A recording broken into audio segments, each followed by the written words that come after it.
하나님의 말씀 구약성경 사사기 11장 29절에서 36절 말씀입니다.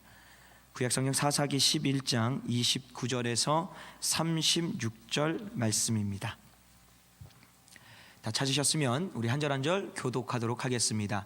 이에 여호와의 신이 입다에게 임하시니 입다가 길르앗과 므낫셋을 지나서 길르앗 미스베로 이르고 길르앗 미스베에서부터 암몬 자손들에게 나아갈 때에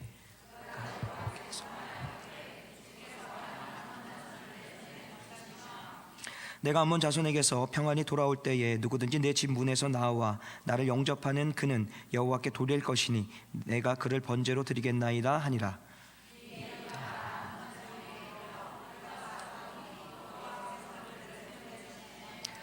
아로엘에서부터 민닉베에 이르기까지 20성읍을 치고 또 아벨 그라빈까지 크게 도륙하니 이에 암몬 자손이 이스라엘 자손 앞에 항복하였더라.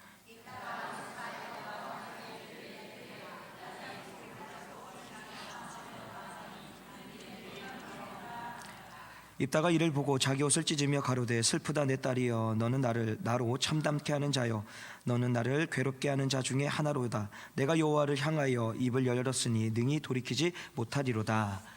딸이 그에게 이르되 나의 아버지여 아버지께서 여호와를 향하여 입을 여셨으니 아버지 입에서 낸 말씀대로 내게 행하소서. 이는 여호와께서 아버지를 위하여 아버지의 대적 암몬 자손에게 원수를 갚으셨음이니라. 아멘. 며칠 전에 제가 기가 빠졌습니다. 생일이었습니다. 생일이었는데 재밌는 일이 좀 있었습니다. 아내가 아이들에게 아빠가 이제 며칠 있으면 생일이다라고 아마 광고를 한 것 같습니다. 대대적으로 광고해서 밖에 나가서 선포하라고 이야기를 한 것 같지는 않은데 어쨌든 아이들에게 이야기를 했습니다. 이야기를 했더니 유아가 우리 딸이 그렇게 물어봤답니다. 엄마, 그러면 아빠가 생일인데 무슨 선물을 해주면 좋을까? 라고 물어봤대요. 그래서 엄마가 그걸 듣고 아내가 그걸 듣고 역으로 물어봤대요. 그럼 유아는 아빠한테 뭘 해주고 싶어? 라고 물어봤대요. 그랬더니 유아가 뭐라 그랬을까요? 당연히 모르죠. 저만 아니까. 그러니까 참 놀랍게도 아빠한테 성경책? 이러더라는 겁니다. 제가 그 얘기를 딱 듣는데 얼마나 감사한지 몰랐습니다. 왜냐하면 그 아이 눈에 제가 어쨌든 목사로 좀 보여주는 것 같습니다. 항상 성경책을 들고 있고 맨날 집에서 뭐 공부한다는 게 결국 설교 준비하는 그런 거였는데 그게 제 맨날 보여주니까 아빠한테 필요한 것이 성경책이라고 생각을 했던 것이에요. 만약에요 제가 집에서 술을 먹고 담배를 피고 고성방가를 하고 아내를 때리고 막 그랬으면 아마도 유아 입에서 술? 담배? 경찰? 이런 얘기를 하지 않았을까라는 생각을 해보게 되었습니다. 제가 이것을 보면서 무슨 생각을 했냐면 아이들에게 우리는 거울이다라는 것이죠. 그만큼 우리가 아이들이죠. 아이들뿐만이 아니라 내 자녀들, 내 주변 사람들에게 믿음의 사람으로서 어떻게 됩니까? 본이 돼야 된다라는 것이죠. 저들이 우리를 보았을 때 정말 예수 믿는 사람이라는 것이 그들의 눈에 우리가 보여줘야 된다라는 사실입니다. 그런 삶을 살아가시길 주님으로 간절히 축원합니다. 오늘은 자기중심적 삶을 벗어나자라는 말씀의 제목을 가지고 함께 은혜를 나누고자 합니다. 자기중심적 삶을 사는 사람들의 특징 5가지가 있다라고 합니다. 한번 잘 들어보십시오. 첫 번째가 내 자신이 가장 사랑스럽다고 생각한다랍니다. 저 자식이 가장 사랑스럽습니다. 자, 두 번째로는 자기중심적이며 자신의 세계 안에서만 살고 있다라고 합니다. 그리고 세 번째로 화제의 중심은 항상 나 자신이라고 합니다. 그리고 네 번째로 타인의 이야기에는 그다지 흥미가 없고 들을 생각도 없다고 합니다. 그리고 마지막 5번째는요, 타인이 어떤 이야기를 하고 있더라도 그 말에 기울이지 않고 나는 말이야 하고 항상 그 말에 끼어든다라고 합니다. 혹시 5가지를 좀 들으시면서 어떤 한 부분이라도 걸리는 게 있다라면 여러분들은 자기중심적인 삶을 살고 있다라는 사실입니다. 어쨌든 중요한 것은 우리는 믿음의 사람입니다. 믿음의 사람이기 때문에 자기중심적인 삶을 살든 타인의 중심적으로 살든지 간에 그런 건 아무 상관이 없습니다. 무슨 얘기냐면 우리의 믿음의 사람들은 누구 중심으로 살아가야 됩니까? 하나님의 중심으로 살아가야 된다는 사실입니다. 이것을 우리는 항상 기억하고 있어야 되는 것입니다. 오늘 본문 말씀에 사사 입다가 등장을 합니다. 어머니가 기생입니다. 그래서 이복 형제들로부터 목숨이 위태로워서 고향집을 버리고 도망을 칩니다. 그래서 고향을 떠나서 멀리 잡류들, 그러니까 건달들과 함께 어울리면서 그곳에서 이제 힘을 기르고 있었습니다. 그러던 중에 세월이 지나서 이제 이스라엘 백성들이 암논 이방 땅 암논으로부터 괴롭힘을 당합니다. 그 괴롭힘, 다시 말하면 암논과의 전쟁을 할 수 있는 사람이 입다, 용사 입다라는 것을 알고 이전에 그들을 내쳤던 사람들이 다시 찾아가 입다에게 요청을 합니다. 제발 우리 이스라엘에 와서 지도자가 되어줘서 저 암논과 전쟁을 해서 싸워달라라고 부탁을 합니다. 입다는 그 부탁에 예스죠. 네라고 대답을 하고 지금 이스라엘 땅으로 돌아가서 암논하고 전쟁을 하고요. 그 전쟁에서 승리를 하게 됩니다. 자, 이거 아주 좋은 얘기입니다. 아주 아름다운 얘기죠. 입다는 하나님께서 선택하신 사람이고요. 우리가 성경을 읽을 때 입다는 사사, 하나님 앞에 쓰임받는 사람이라는 것을 우리는 알 수가 있다는 것이죠. 그런데 오늘 본문의 말씀을 묵상하면 하나님께 선택받아서 하나님께 쓰임을 받고 사사가 된 것 치고는 너무나도 자기중심적인 삶을 살았다라는 것입니다. 그렇다면 입다이 무엇이 자기중심적인 삶을 살았다라고 평가할 수 있을까요? 저는 오늘 말씀을 통해서 입다가 자기중심적인 삶을 살았다라는 것을 우리가 먼저 좀 발견하고, 그 발견함과 동시에 내가 지금 입다 같은 삶을 살고 있진 않는가라는 것을 또한 발견해서 내 삶 가운데 자기중심적인 삶이 있다라면 그것에서 돌아서서 하나님의 중심적인 삶을 살아가시길 주님으로 간절히 축원합니다. 자, 그렇다면 오늘 말씀을 통해서 자기중심적인 삶을 살은 입다를 통해서 우리가 느낄 수 있는 것이 무엇일까요? 첫 번째, 자기중심적인 삶을 살면 함부로 말을 한다라는 사실입니다. 입다는 용사입니다. 이스라엘을 위하여서 하나님께서 사사로 택한 사람입니다. 그래서 29절의 말씀에 보면요, 이에 여호와의 신이 입다에게 임하시니 입다가 길르앗과 므낫셋을 지나서 길르앗 미스베에 이르고 길르앗 미스베에서부터 암몬 자손에게로 나아갈 때에, 지금 여호와의 신, 다시 말하면 성령이 그에게 임했다라고 합니다. 그럼 그 힘으로 나가서 암몬과 싸우면 하나님께서 분명한 것은 승리를 주신다라는 것이죠. 전쟁은 하나님께 속해 있습니다.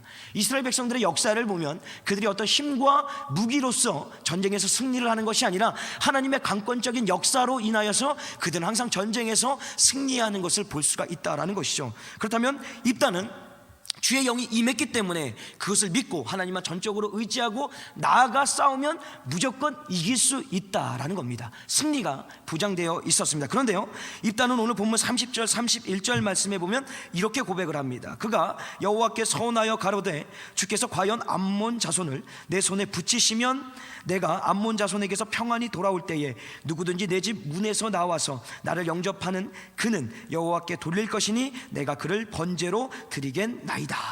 무슨 얘기입니까? 하나님께서는 입다에게 서원하라고 이야기하지 않았습니다. 그냥 주의 영을 그에게 임하게 하셨고 나가서 싸우면 전쟁에서 승리를 할 수 있게 만들어주겠다고 약속을 하셨습니다. 그럼에도 불구하고 입다에게는 하나님을 향한 전적인 신뢰가 없었던 겁니다. 승리보다는 패배가 두려웠기 때문에 하나님께 거래를 하는 거죠. 어떤 거래를 합니까? 소를 잡아서 번제를 드리는 것이 아니라 내 눈에 보이는 사람을 죽여서 하나님 앞에 번제로 드리겠다라고 하나님 앞에 서원을 한다라는 것이죠. 다시 말하면 사람을 죽여서 번제로 드리겠다는 것을 하나님과 거래를 하는 것입니다. 그런데 하나님은 번제를 받으시지만 정말 사람을 죽여서 하는 그 번제를 받으실까요? 저는 그런 질문을 좀 해보게 됩니다. 과연 인격적인 하나님, 아니 우리를 인격적으로 대하시는 하나님께서 우리의 인간을 죽여가지고 번제를 드리는 것이, 그러니까 번제로 드리는 것, 그것을 하나님께서 받으시겠냐라는 것입니다. 그런데 일단은 하나님의 중심이 아니라 자기 중심에서 함부로 이야기를 하는 겁니다. 분명히 하나님께서 승리를 약속하셨는데도 불구하고 그의 패배, 패배라는 그 두려움 때문에 하나님을 의심하고 그 앞에서 하나님과 거래를 하는데, 그 거래조차도 너무나도 말도 안 되는, 사람을 죽여서 번제로 드리겠다라는 그런 서원을 한다라는 것입니다. 이렇듯 하나님 중심에서 벗어나 자기 중심적인 삶을 살게 되면 어떻게 됩니까? 함부로 말을 하게 된다라는 사실입니다. 자기중심적인 삶을 살면 하나님께만 함부로 말하는 것이 아닙니다. 우리가 함께 생활하는 사람들에게도 함부로 말을 한다는 것이죠. 누가복음 13장에 보면요, 갈릴리 사람들이 예루살렘 성전에 예배 드리러 가는 날이 있었습니다. 1년에 3번 정도 가는데요, 예배를 드리러 이제 성전에 갑니다. 근데 당시 유대의 총독인 빌라도가 그 예배를 드리러 오는 유다 백성들, 갈릴리 사람들을 모두 다 도륙합니다. 다 죽여버린다라는 거예요. 그런데 놀라운 것은 그 죽음이라는 것을 알렸을 때 많은 사람들이 그 죽음에 대해서 이야기하는데 어떻게 얘기합니까? 그들은 죄가 많기 때문에 죽어도 된다라는 거예요. 같은 유대인이 하는 얘기입니다. 근데 그 이면에는 뭐가 있냐면, 그 당시 갈릴리 사람들은 아주 시골이라서 사람들한테 무시당하는 지역이었습니다. 그 출신은 상종도 하지 않았다라는 것이죠. 그러니까 그들의 내면에는 뭐가 있습니까? 저 갈릴리 사람들은 그냥 가서 개죽음을 당해도 된다라는 거예요. 그리고 자신들은 죄가 없고 항상 깨끗하고, 그들은 죄가 있기 때문에 그들은 항상 정죄당하고 심지어는 도륙을 당해서 그 생명을 잃어도 아무렇지 않다라는 거예요. 함부로 이야기하는 것이죠. 하나님 중심이 아닌 자기 중심에서 그 모든 사건들을 어떻게 합니까? 해석하고 판단한다라는 겁니다. 2011년 3월 11일이죠. 일본 혼슈 분동쪽 해안에 규모 9.9의 강진이 일어났습니다. 그 강진으로 인하여서 지진성 해일 쓰나미가 밀려와서 무려 24,500명이 사망하거나 실종하는 사건이 있었습니다. 한 6년 전이겠네요. 그 사건을 보면서 한국 사람들입니다. 세상 사람들입니다. 많은 세상 사람들이 이렇게 이야기합니다. 쪽발이들 잘 죽었다. 아주 고소하다. 물론 이전에 우리가 식민지 생활을 했던 그것이 악감정이 아직도 남아있어서 세상 사람들은 그럴 수 있다라고 생각을 해도 되지만 그러면 안 됩니다. 그러면 안 됩니다. 근데요, 더 놀라운 것은 뭐냐면, 그 사건이 터진 후에 주일 강단에서 몇몇 목사님들이 설교를 할 때 일본의 쓰나미가 일어난 그 이유에 대해서 선포를 하시는데, 일본에는 8만 개가 넘는 우상들을 섬긴다라는 거예요. 그 우상을 섬기는 것 때문에 하나님께서 심판하셔서 그들을 물로써, 지진으로써 쓸어버렸다라는 거예요. 과연 이것이 맞는 것이겠습니까? 물론 일본에는 8만 개가 넘는 우상을 섬깁니다. 정말 그것 때문에 하나님의 심판을 받을 수도 있다라는 거예요. 그다음 잘 생각을 해보십시오. 정말 하나님께서 그 영혼들, 물로 쓸려져 나가는 24,500명을 그냥 버리려고 그들을 강진을 일으켜서 죽이신 거겠습니까? 모든 것들이 자기중심적, 하나님 중심이 아닌 자기중심적에서 이야기를 한다라는 것, 그것도 함부로요. 심지어는 일본만 그렇지 않죠. 경주에 지진이 났을 때도 많은 그리스도인들이 이야기하는 거, 아니 심지어 강단에서 그런 말을 선포합니다. 경주는 우상을 섬기는 불상, 그러니까 불교가 아주 뿌리 깊게 박혀 있기 때문에 당연히 그들은 심판받아야 되는 것처럼 이야기를 한다라는 것이죠.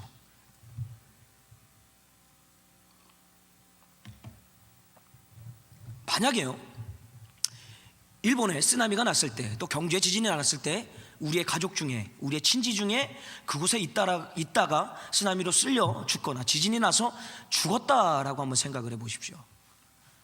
그럼 정말 그렇게 이야기할 수 있겠습니까? 절대 그렇게 이야기할 수 없습니다.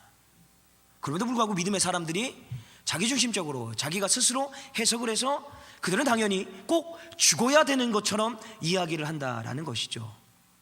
그렇다면요, 하나님께서는 좌우분별을 하지 못하는 12만 명이 니느웨에 있었습니다.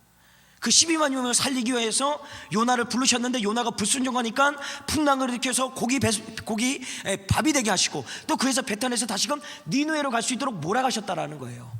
누구 때문에요? 하나님을 믿지 않는, 하나님 앞에 범죄하는 12만 명을 살리기 위하여서 그 요나를 보내셨다라는 겁니다. 그렇다면 일본이라는 그 8만 개 이상을 넘는 우상을 섬기는 그 땅은 그냥 심판받아 죽어야 되는 땅입니까? 아니라는 거예요.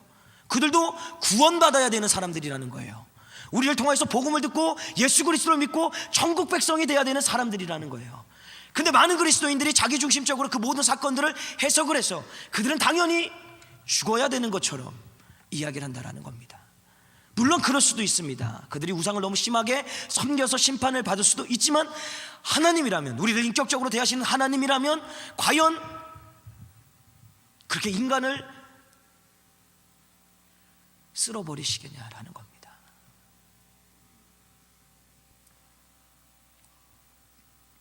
저는 그렇지 않다라고 생각합니다. 우리가 살아가는 삶의 자리에서 수많은 일들을 보게 됩니다.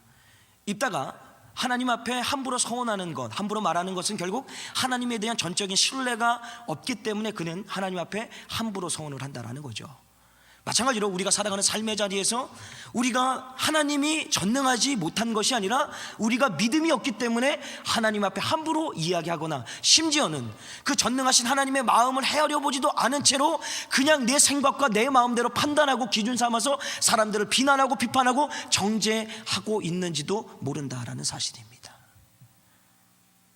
이것이 우리의 자기중심적인 삶이라고 볼 수가 있다라는 것이죠. 하나님은 그렇게 살아가는 것을 원하지 않으신다라는 것입니다.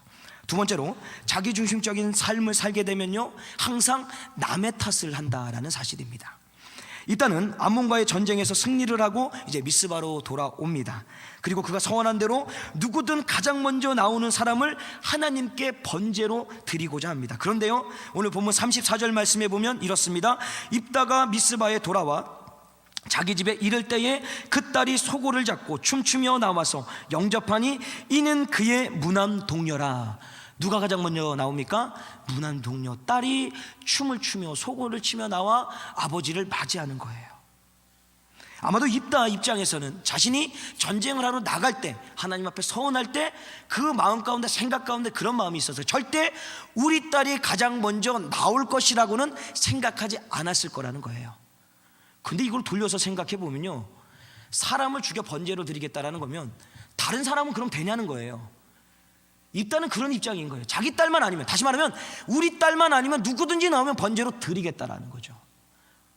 만약에 제 아들 예아가 뛰어나가서 그렇게 번제로 바치는 사람이 되어버린다면 그 제 가족, 아내와 저의 마음이 어떨까요? 정말 가슴이 찢어지겠죠. 마음이 괴롭겠죠. 근데 입다의 입장에서는 자기만 아니면 되니까 누가 나오든지 하나님 앞에 번제로 드리겠다는 거예요. 근데 설마 내 딸이 나올까라는 것은 상상하지 못했다라는 것입니다. 어쨌든 그 딸은 아버지가 그 암논과의 전투에서 승리해서 개선장구처럼 들어오는 그 모습에 너무나도 감사했기 때문에 가장 먼저 뛰어나가 소고를 치며 춤을 추며 아버지를 영접합니다. 근데 이게 웬일입니까? 그렇게 아버지를 환영하는 그에게 오히려 아버지 된 입다는 그에게 원망의 말을 합니다. 오늘 본문 35절 말씀에 보면 이렇게 이야기합니다. 입다가 이를 보고 자기 옷을 찢으며 가로되 슬프다 내 딸이요, 너는 나로 참담케 하는 자요, 너는 나를 괴롭게 하는 자 중에 하나로다. 무슨 얘기입니까? 실컷 자기가 전쟁 나가기 전에 자기 입으로 서원해놓고 그 서원의 주인공이 딸이 돼버리니까 자신이 저지른 그 입의 말이 아니라 딸 때문에 이 모든 것이 잘못됐다라고 모든 잘못을 딸에게 돌린다라는 거예요. 자기중심적인 삶을 사는 그런 사람들의 모습 중에 하나가 바로 그것입니다. 내 탓이 없습니다. 모든 것이 남의 탓이라는 거죠. 자녀를 키우다가도 자녀 양육에 어떤 문제가 생기면 나를 닮은 게 아니라 너를 닮은 거죠. 잘하는 일이 있으면 나를 닮은 거고, 못하는 것이면 너를 닮은 거. 항상 안 좋은 것, 나쁜 것은 다 남의 탓을 한다라는 사실입니다. 하나님께서 에덴 동산에서 모든 것을 아담과 하와에게 허용하셨습니다. 그러나 단 하나, 선악을 알게 하는 열매는 절대로 먹지 말으라고 이야기를 했습니다. 그럼에도 불구하고 강교한 뱀에 의해서 하와가 그 열매를 먹게 되고요, 또 나아가서 하와 때문에 아담이 그 열매를 먹게 됩니다. 그 이후에 하나님께서 아담에게 이렇게 묻습니다. 창세기 3장 11절 말씀에 가라사대 누가 너의 벗었음을 내게 구하였느냐, 내가 너더러 먹지 말라 명한 그 나무 실과를 내가 먹었느냐라고 이야기합니다. 이게 무슨 얘기입니까? 지금 하나님께서 아담에게 선악과를 먹었느냐라고 물어본 거예요. 선악과를 먹었느냐. 근데 이 물음에 아담이 어떻게 대답을 하냐면 창세기 3장 12절에 보면요, 아담이 가로되 하나님이 주셔서 나와 함께하게 하신 여자 그가 그 나무 실과를 내게 주므로 내가 먹었나이다. 자, 이게 무슨 얘기입니까? 자기가 먹었어요. 그럼 자신이 잘못한 겁니다. 그럼에도 불구하고 가장 먼저 누구를 원망합니까? 하나님이에요. 하나님이 주신 여자, 그러니까 하나님 때문에 내가 이 과실을 먹었다라는 거예요. 나아가서는 이제는 자신의 아내, 뼈 중에 뼈요 살 중에 살인 그 아내 때문에 내가 어쩔 수 없이 먹게 되었다라고 이야기하는 거예요. 하나님은 질문은 그랬습니다. 너 뭐 때문에 먹었냐가 아니라 먹었냐 안 먹었냐를 물어보신 거예요. 그러면 먹었습니다 라고 이야기하면 된다라는 거예요. 그럼에도 불구하고 그는 먹었다는 이야기보다 그 먹을 수밖에 없었던 이유, 남의 탓을 한다는 거죠. 하나님 탓을 하고 자기 아내를 탓해버린다라는 사실입니다. 저는 이것을 보면서 남자로서 참 부끄럽습니다. 아니, 남편이 돼가지고 아내의 허물을 덮어주지는 못할 망정 모든 잘못에 대해서 아내에게 돌려버리는 이런 이거 뭐 떼어버려야 됩니다. 예, 떼어버려야 돼요. 이 남자가 아닙니다. 저는 그렇게 생각합니다. 정말 부끄럽더라고, 이 말씀을 묵상하면서. 그래서 무슨 생각을 했냐면, 혹시 이 자리에 아직까지 결혼 안 하신 분이 있다라면 결혼하실 때 절대로 아담 같은 남자를 만나지 않기를 주님으로 간절히 축원합니다. 어쨌든 간에 만약에 아담이 하나님의 중심의 삶을 살았다라면 하와가 선악과를 건네줬을 때 그 선악과를 받아 먹었을까요? 아니요. 오히려 하와가 선악과를 따먹은 것기 때문에 그는 가장으로서 가슴을 찢으며 하나님 앞에 회개하며 하와를 용서해 달라고 그는 간절하게 기도했을 거라는 사실입니다. 그러나 그가 하나님 중심이 아닌 자기 중심적인 삶을 살다 보니까 아내가 건네주는 그것에 대해서 자기 마음 가운데도 먹고 싶은 마음이 있으니까 그것을 먹은 것이고, 또 하나 하나님이 분명히 말씀하셨습니다. 정령 죽으리라 라고 이야기했는데 하와가 죽지 않은 거예요. 그러니까 그걸 보고 어떻게 됩니까? 먹게 되었다라는 거예요. 아마 그 이유 때문에 그 선악과를 먹게 되었는데, 중요한 것은 그가 하나님의 중심이었다라면 그는 절대로 그것을 먹지 않았을 거라는 거죠. 거절하고 오히려 가정을 위해서 그가 무릎을 꿇고 가슴을 찢으며 하나님 앞에 회개했을 거라는 사실입니다. 결국 자기중심적인 삶을 살게 되면 우리에게 어려움이 찾아왔을 때 그 어려움이 나로부터 온 것이라는 것이 아니라 타인으로부터 왔다라고 생각하면 매일같이 남 탓하며 남을 원망하고 남을 비난하고 비판하고 그런 삶을 살 수밖에 없다라는 것이죠. 나아가서는요, 그런 삶으로 인하여서 어떻게 됩니까? 하나님의 말씀까지도 불순종하며 살아갈 수밖에 없다라는 사실입니다. 세 번째로요, 자기중심적인 삶을 살게 되면요, 하나님께 온전하게 쓰임을 받지 못한다라는 사실입니다. 일단은 하나님께 서원했습니다. 그리고 그 서원을 지킵니다. 사사기 11장 39절 말씀에 보면요, 2달 만에 그 아비에게로 돌아온지라 아비가 그 서원한 대로 딸에게 행하니. 자, 하나님께 서원한 것을 온전히 지키는 입다입니다. 자, 이것은 우리가 정말 보고 배워야 하는 부분입니다. 하나님 앞에 말을 했을 때 그것을 정확하게 지키는 입다의 모습은 분명히 우리가 본받아야 할 점이라는 것입니다. 그런데요, 하나님 입장에서 한번 생각을 해보자는 겁니다. 정말 무난동녀 딸을 번제로 드리는 것을 원하셨을까요? 그 살아있는 그 사람을 불태워서 각을 뜨고 하나님 앞에 드리는 것을 원하셨겠냐는 겁니다. 그리고 하나님께서 너 서운했으니까 당장 딸을 죽여라, 그리고 번제로 드려라 라고 말하시는 하나님이겠냐라는 것입니다. 저는 하나님이 그런 하나님이 아닐 거라고 저는 생각을 합니다. 딸을 죽여서 번제로 받는 하나님이 아니라 입다가 하나님 앞에 애절하게 회개하고, 제가 하나님 앞에 실수했습니다, 제가 헛된 말을 했습니다, 저의 믿음 없음을 용서하여 주시고 이 서원을 거둬주셔서 다시금 내가 하나님 앞에 온전히 쓸 수 있도록 내 딸을 바치는 것이 아니라 정말 이 땅에서 가장 살찌고 튼실한 송아지를 바칠 수 있도록 그렇게 저에게 허용해 주십시오라고 했다라면 하나님이 그거를 거절하셨겠습니까? 그렇지 않다라는 거예요. 하나님은 그렇게 비정한 분이 아닙니다. 비정한 하나님을 만든 사람이 누굽니까? 입다라는 거예요. 하나님은 그냥 가만히 있었습니다. 그럼에도 불구하고 입다 때문에 하나님은 무남 동료의 딸을 죽여서 번제로 받는 비정한 하나님이 되어버렸다라는 사실입니다. 중요한 것은 입다는 용사이며 사사입니다. 그리고 이방 나라로부터 이스라엘을 구원할 사명을 받은 사람이라는 것이죠. 그럼 하나님 앞에 귀하게 쓰임 받아야 된다는 것입니다. 그런데 오늘 사사기 12장 7절 말씀에 보면 이런 말씀이 있습니다. 입다가 이스라엘 사사가 된 지 6년이라 길르앗 사람 입다가 죽음에 길르앗 한 성읍에서 장사되었더니, 하나님께 사명을 받고 사사가 되어서 단 몇 년을 삽니까? 6년밖에 살지 못한다는 거예요. 뭡니까? 너무나도 자기중심적인 삶을 살다 보니까 하나님께서 더 많이 쓰고 싶어도 쓰지 못하여서 결국 단 6년밖에 사사 생활을 하지 못하고 죽음을 맞이하게 되었다라는 사실입니다.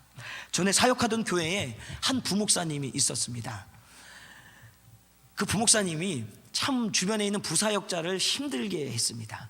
왜 힘들게 했냐면 너무도 자기중심적이에요. 사역이 너무 자기중심적이라서 그렇다고 열심히 하지 않습니다.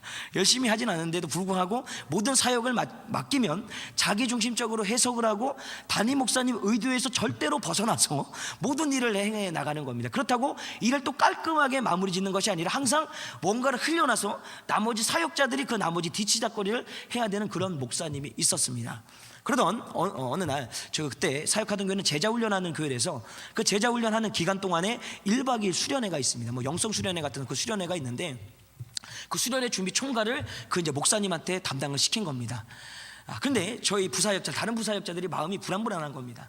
정말 그것을 잘 만들어낼 수 있겠는가라는 거예요. 그런데요, 그거보다 더 안 좋은 일이 생겼습니다. 어떤 일이냐면 그 1박 2일 수련회를 앞두고 바로 전날, 하루 전날 그 목사님이 아프다는 이유로 휴가를 내버린 거예요.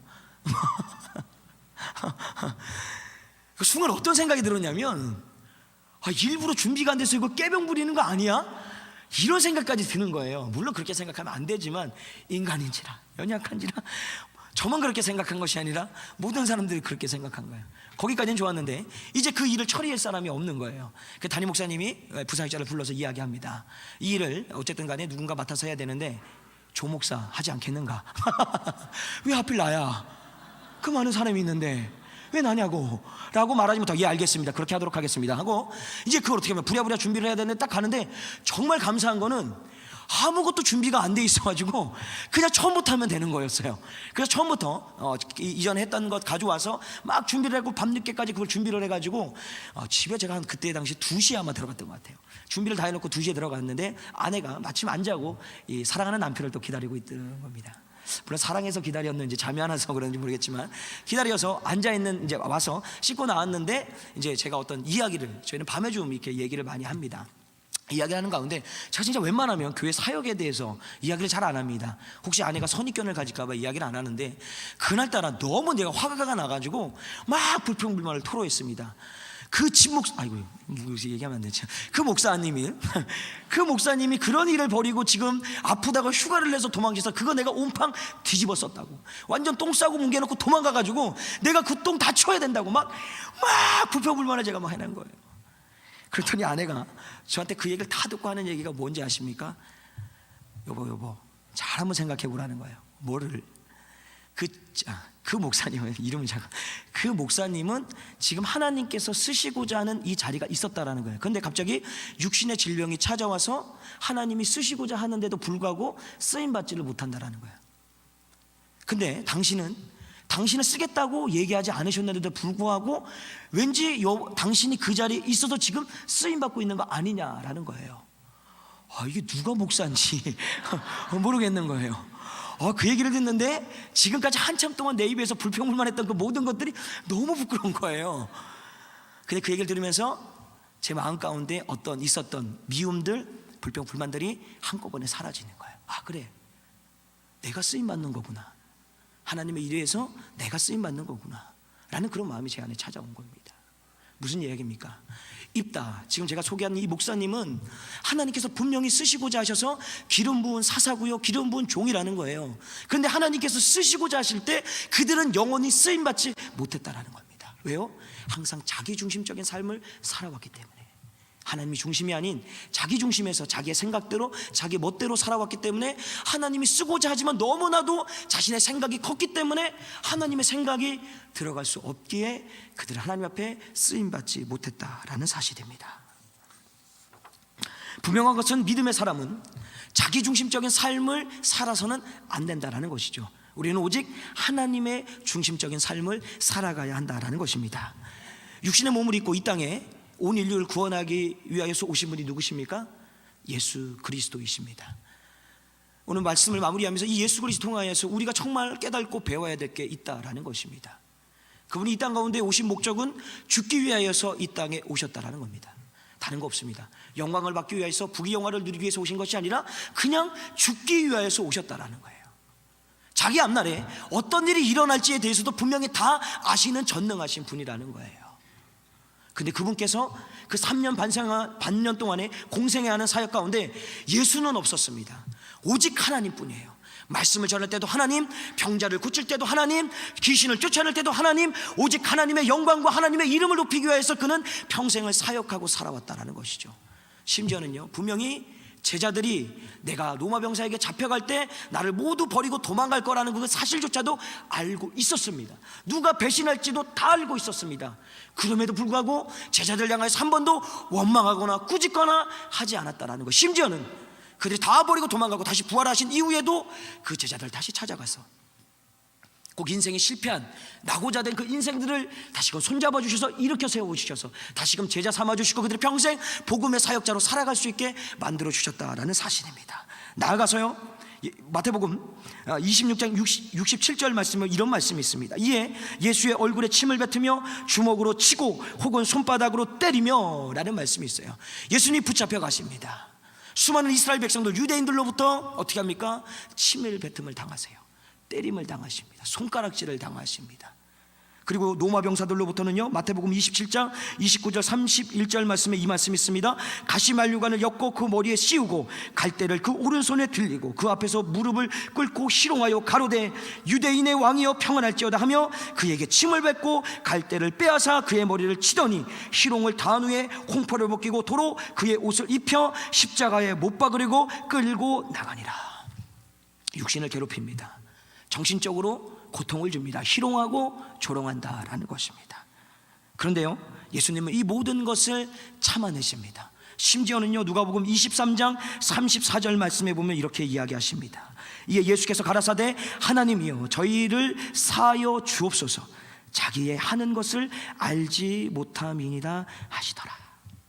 자신을 조롱하고 비난하는 모든 사람들을 위하여서 맞대어 비난하고 비판하는 것이 아니라 그들을 위해서 중보하고 나아가서 하나님 앞에 그들을 용서해 줄 것을 구한다라는 사실입니다. 결국 이것을 통하여서 하나님께 부여받은 이 땅의 사명, 온 인류를 위해서 십자가를 지시는 그 지상 최대의 그 사명을 예수 그리스도는 기꺼이 감당하게 되신다라는 거예요. 다시 말하면 그 사명을 성취하신다라는 거죠. 나아가서는 죽으신 지 3일 만에 다시 살아나셔서 온 인류의 구원자가 되셔서 그가 그가 십자가에 나의 죄를 위해서 죽었다, 그리고 3일 만에 부활했다, 그것을 믿기만 하면 모든 사람들이 구원을 받을 수 있게 만들어 주셨다라는 것입니다. 이것을 통해서 우리에게 도전하는 것입니다. 지금 여러분들은 어떤 삶을 살아가고 계십니까? 자기중심적인 삶을, 아니면 하나님의 중심적인 삶을 살아가고 있으십니까? 분명한 것은 말씀을 통해서 우리가 깨달을 수 있는 것은 입다 같은 삶을 살아서는 절대로 안 된다라는 것이죠. 우리의 평생의 소원은 무엇입니까? 예수 그리스도 닮아가는 것입니다. 그럼 예수 그리스도께서 그렇게 하나님 중심적으로 그가 죽음이라는 그 고통 앞에서도 그가 변하지 않고 하나님의 이름을 높이고 하나님의 영광을 위하여 살아갔던 것처럼 우리의 모습도 그렇게 예수님 닮은 모습이 돼야 된다라고 생각합니다. 오늘 이 시간 혹시 아직까지도 자기 중심의 삶에서 벗어나지 못한 분이 있다라면 오늘 말씀을 통하여서 하나님 중심으로 돌아오시기를 주님으로 간절히 축원합니다. 그 삶을 통하여서 오직 여러분을 통하여서 하나님의 이름만이 높아지고 하나님에 대한 영광받는 삶을 살아가시길 주님으로 간절히 축원합니다. 오늘 말씀을 기억하면서 함께 합심하여 함께 기도하도록 하겠습니다. 하나님, 지금 나는 어떤 삶을 살아가고 있습니까? 나의 중심, 자기 중심적인 삶을 살고 있습니까? 아니면 하나님 중심적인 삶을 살아가고 있습니까? 혹시 내 안에 아직까지도 자기 중심적인 삶을 살아가고 있다면 오늘 말씀을 통하여 그 모든 것을 벗어버리게 하시고 오직 하나님의 중심으로 살겠다고 결단하는 시간 될 수 있도록 해달라고 우리 주님으로 한번 부르시고 함께 합심하여 기도하며 나가시겠습니다. 주여, 성령 하나님 감사합니다. 하나님께서는 이 땅 가운데 우리가 살아가는 동안에 오직 자기 중심이 아니라 하나님의 중심에서 우리가 살아가기를 원하십니다. 이 세상이 타락할지라도, 이 세상이 혼탁할지라도, 내 믿음과 신앙을 지키기 어려운 환경일지라도 자기 중심이 아니라 하나님의 중심에서 살아가기 원합니다. 예수 그리스도께서는 그렇게 살아가셨습니다. 자신이 분명 죽는 것도 알고 고난을 당하고 고통을 당하고 이것이 죽음의 길이라는 것을 분명히 알고 있음에도 불구하고 그는 한 번도 하나님을 떠나지 아니하고 자기 중심으로 살지 아니하고 오직 하나님의 중심으로 그 삶을 살아냈습니다. 하나님, 이 시간 내가 예수 그리스도 닮기 원합니다. 내가 이 땅의 삶이 아닌 예수 그리스도의 삶으로 하나님의 중심적인 삶을 살아갈 수 있는 믿음의 사람이 되어줄 수 있도록 나의 마음과 생각을 주님께서 주장하여 주셔서 오직 주님의 이름을 높이고 하나님의 영광만을 드러내는 그런 삶을 살아갈 수 있도록 주여, 나의 마음과 생각을 주님께서 주장하시고 인도하여 주시옵소서. 하나님, 지금 나의 모습이 하나님 앞에 어떻게 비춰지고 있습니까? 혹시 아직까지 내 안에 나의 중심의 삶에서 벗어나지 못하고 하나님께서는 계속해서 나보고 나에게 하나님 중심으로 살아가라고 말씀하고 있는데 그 앞에 순종하지 못하는 삶들이 있습니까? 이 시간 그 모든 것들을 내려놓게 하여 주시옵소서. 무엇보다도 우리의 평생의 소원은 예수 그리스도 닮아가는 것입니다. 예수님은 그것이 고통의 길, 고난의 길, 죽음의 길이라는 것을 분명히 알고 있었습니다. 그럼에도 불구하고 한 번도 좌로나 우로나 치우치지 아니하시고 오직 하나님의 이름을 높이고 하나님의 영광을 위하여서 그는 묵묵히 그 길을 걸어가시고 온 인류의 죄를 위하여서 기꺼이 십자가에 못 박혀 죽으셨습니다. 그 예수님의 발자취를 우리가 따라가길 원합니다. 이 세상은 변하여도, 아니 이 세상이 혼탁해지고 이 세상이 타락할지라도 하나님, 내 믿음 온전하게 지켜서 나의 중심이 아닌 하나님의 중심으로 살아가길 원하오니 주여, 그렇게 살아갈 수 있는 힘과 능력을 우리 가운데 허락하여 주시옵소서. 이제는 우리 주 예수 그리스도의 은혜와 하늘아버지의 극진하신 사랑과 성령님의 감동과 내주 교통 역사하심이 다시 한번 하나님의 중심으로 살아가겠다 결단한 믿음의 성도들 머리 위에 지금으로부터 영원토록 함께 하시길 예수 그리스도의 이름으로 간절히 축원하옵나이다. 아멘.